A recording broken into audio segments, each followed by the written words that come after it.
not looking forward to filming this. Anyway, hey.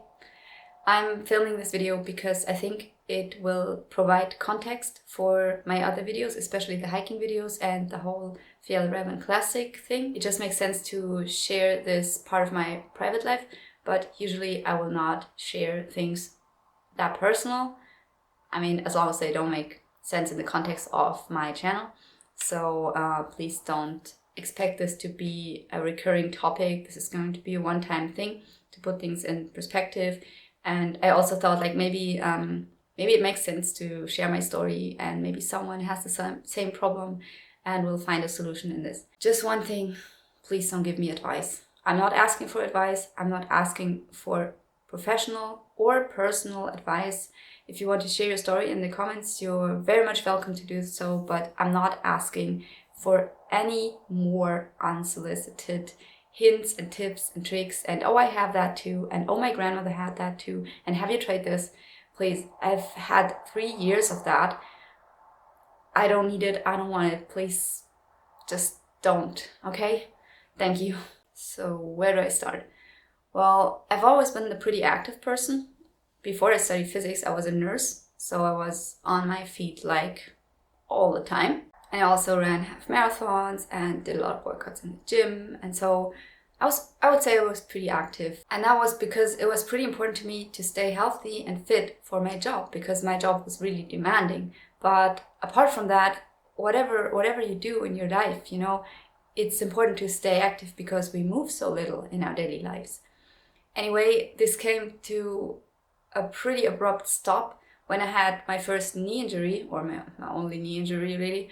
So I was on the bike, riding my bike pretty hard, and something just snapped or cracked, or I don't know, it just hurt from one instant to the other. And after that, I went to several specialists. Nobody could really tell me what was wrong with my knee. And after seeing like 10 different people, one said, oh, well, I think like on your x-ray, it looks a little bit like a patella misplacement. I'm not really sure if that would explain everything, like a loss of range in motion. For instance, I couldn't flex my knee more than to a 90-degree angle. So I think that's pretty odd. However, for me, I think it was good enough for me. I said, okay, well, maybe this is the reason for that. Nobody could tell me anything different. And so I personally always had this kind of scientist mindset. If there is a problem, there is a cause of it. If there is no cause, it might be a psychological problem. That's a cause. And if that is not the problem, maybe you're too stressed out or something, or you're just, I don't know. It sounds not, it doesn't make a lot of sense with that what I had with my knee, but maybe, you know, you never know. But the other thing would be, if you don't know the reason, if you can't find the reason, your measurement instrument is probably crap. Like, you know, you can't measure everything because sometimes just not good enough at measuring it. Especially if humans are involved, and humans are always involved. There's human error over and over and over. So I was used to not getting to the solution right away. And I kept looking for it myself. So after that doctor's appointment where I got diagnosed with the patella misalignment, I basically got some knee bandage, and it didn't really help a lot. And so I kept looking for solutions myself. And what helped me was cycling and yoga. I'm telling this because yoga is going to be important in the future in that actual story that I want to tell. So I did that, and I gained back my range of motion within like 1 or 2 years. So it was a long time of being in pain and having to deal with that pain, not being able to carry heavy loads. I remember that I had to go to the library because I didn't have internet in my student apartment.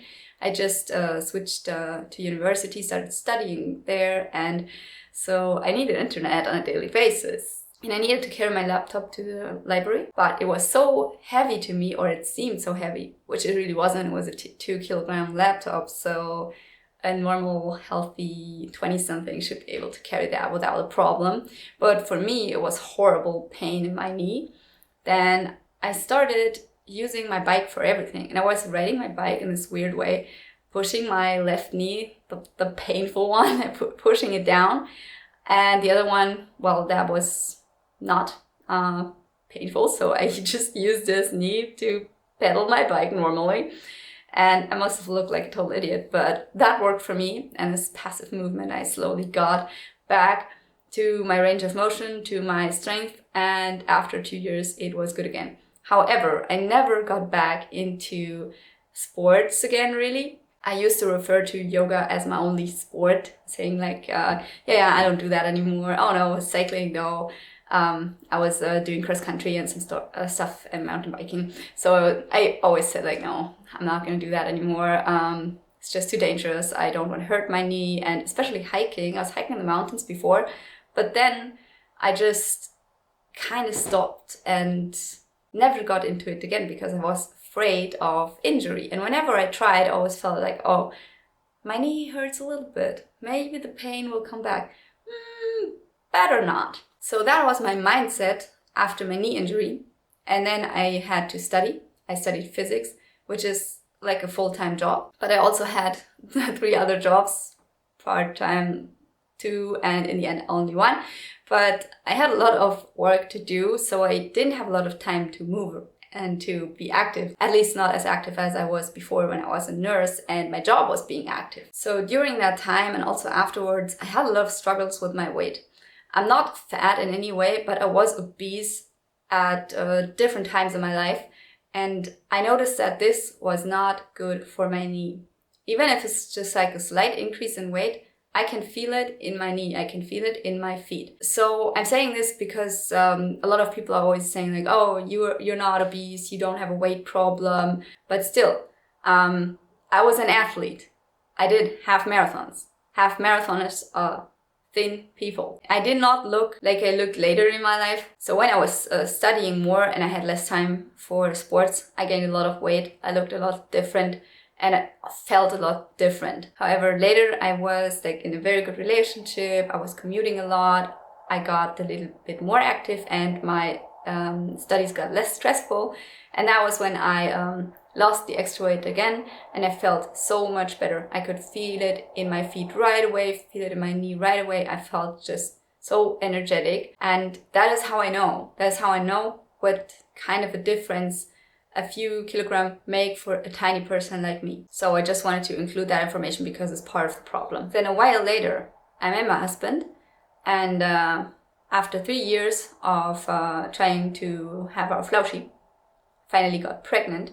We had IVF treatment and everything, which is like a whole other video. So if you're interested in that, let me know. So that was pretty stressful. And during that time, I gained a lot of weight, most of all because I was afraid to be underweight or have any kind of problem with that. So I didn't want to risk not getting pregnant or having like a high risk pregnancy or anything like that. I wanted to be on the super safe side, which when I got pregnant finally also kind of took over my behavior throughout my whole pregnancy, because I was so afraid of losing that baby.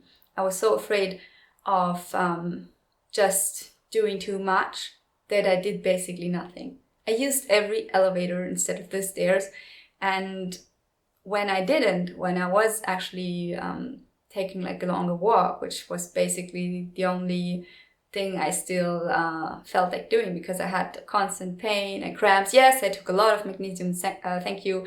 It was just this constant fear that kept me from being the active person that I once was. And it's stupid. I know that it's stupid, but it happened and I cannot change it now. So, and in the end, it was a lot of things that I did wrong, in my opinion, as in gaining a lot of weight in my pregnancy, not wearing the right shoes, doing walks without my insoles or without my bandage. And I had a lot of things on my mind in that time, but not my personal health.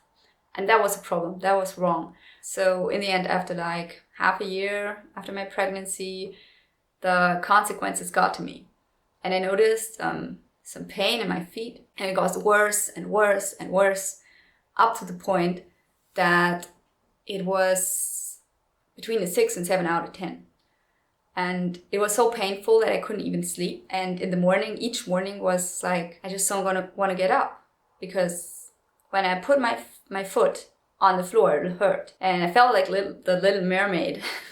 And it's just like, this is unreal. But I thought, well, it's gonna go away. Like, this is probably just temporary, which was another mistake.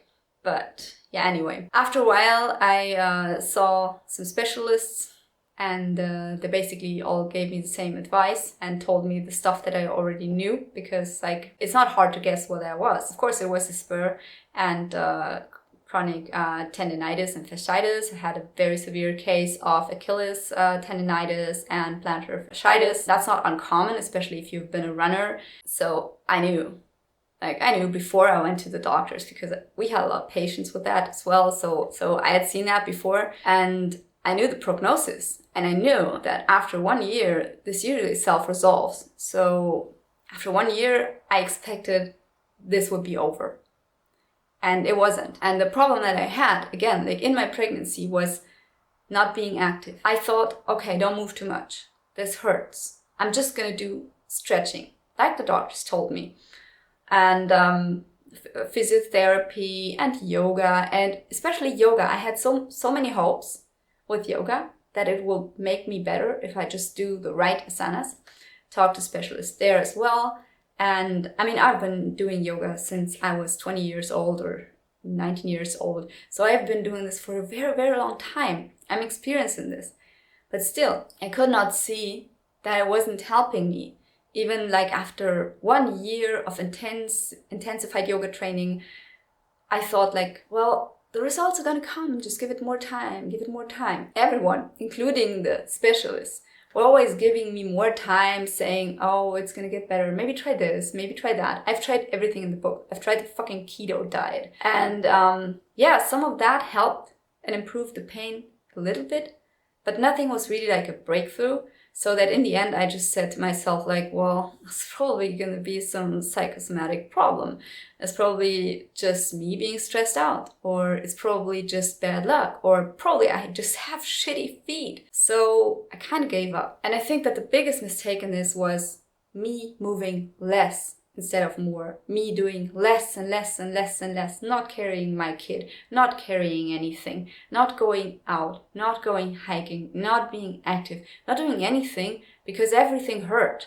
I remember that I felt too scared to go to the supermarket, which is like right around the corner from our apartment. I just didn't want to go there because I knew it would hurt. I didn't want to go shopping because I knew if I spent like 1 day, and I take the public transport everywhere, but still, I would get out there and everything would just hurt. I would get off the train, I would go shopping, I would come back, and it would hurt for a week or two. So, and I remember that during that time, I would constantly be looking for elevators and escalators everywhere. But it was so hard to navigate the city like that. And I remember that it was giving me a hard time just to go to one coffee place where I would meet with a friend. And just getting there and finding my way in the subway station was so stressful and painful to me. And that kind of marked a moment where I felt like completely disabled and completely unable to live my normal life anymore. And I might have cried a little. So yeah, that was my life until like a year ago. And the oddest thing that happened then was that I actually went to Sweden with my husband for vacation. And at this point, I had tried barefoot shoes and I found that it didn't really help me a lot. They were just like not so good on hard concrete because fasciitis, it gets worse on hard floors. So for me, personally, it doesn't make a lot of sense to wear these in the city. Maybe it does for some people, but for me, I think it's not a good idea. So I actually thought maybe these would be good forest shoes. And they were. And by coincidence, just because we went on holiday to Sweden for 3 weeks, by coincidence, I found out that it felt so good to hike in these shoes. And to just be like on the soft floor of the hiking paths here in Sweden. And that was such a weird coincidence because I remember my husband and I, we went to this place. It was called Franersmoss, I think. It was like a little swamp with these spårberg. It's hard to explain what that is, but they are here everywhere in Sweden. I will put in a little bit of video so you know what I mean. And we went there, and just walking on this ground was so healing. I have no other word for that. And for the first time, I could walk 2 kilometers. And before in Germany, I was afraid to walk like 500 meters. So that was totally crazy to me. That was mind-blowing to me. And I remember my husband was always saying like, you sure you want to do this? You sure you want to hike? I mean, you can't even walk. Like, why do you want to hike? And I was just like, yeah, I just want to try these shoes. You know, maybe this was like my last resort. Somehow, I don't know. As I said, I tried everything. And that was when it hit me. Like, I was too inactive. I wasn't too active. This pain wasn't coming from me being too active, as in like runner's heel or some runner's tendinitis. It was coming from me sitting on my ass too much. And that was when I got back into hiking, and then when I finally dared to go to the mountains again and so on. And the weirdest thing that happened then was that I saw an ad for the Fjällräven Classic hike. And I thought, this is so crazy. I want to do this. Exactly this. It was like a weird calling. Like, this ad was just made for me. I looked at it and I just looked at the beautiful mountains. I was like, wow, yeah, I want to go there. If I can go there, I can do everything again. And that was my motivation for a whole year. I waited for this. I trained for this. I got back into hiking. I got back into mountaineering. I did it despite being afraid to hurt my knee. And guess what? I didn't hurt my knee because I did it slowly and I took good care of my health, and it was possible. So, and after this, I can only say that, of course, it got worse. The pain got worse after hiking, but it was always like this. It was getting worse and then better, worse and better, worse and better, worse and better. And overall, it had a negative slope. So in the end, I was in less pain. And I was even at the point where I would have days with no pain, which I didn't have in 3 years. So I don't know if you can imagine that, but it was really, really amazing. And I mean, I had already made so much progress just through hiking the Alps in Germany, but then the Fjällräven Classic kind of topped that off, because for the first time I learned to walk right through my pain. I learned to keep going in the pouring rain. The rain that was like so bad, I was completely drenched, and I felt like I will either get hypothermic and be really, really cold, and I don't know, just my survival instincts kicked in so hard. And that is when I learned I can do it.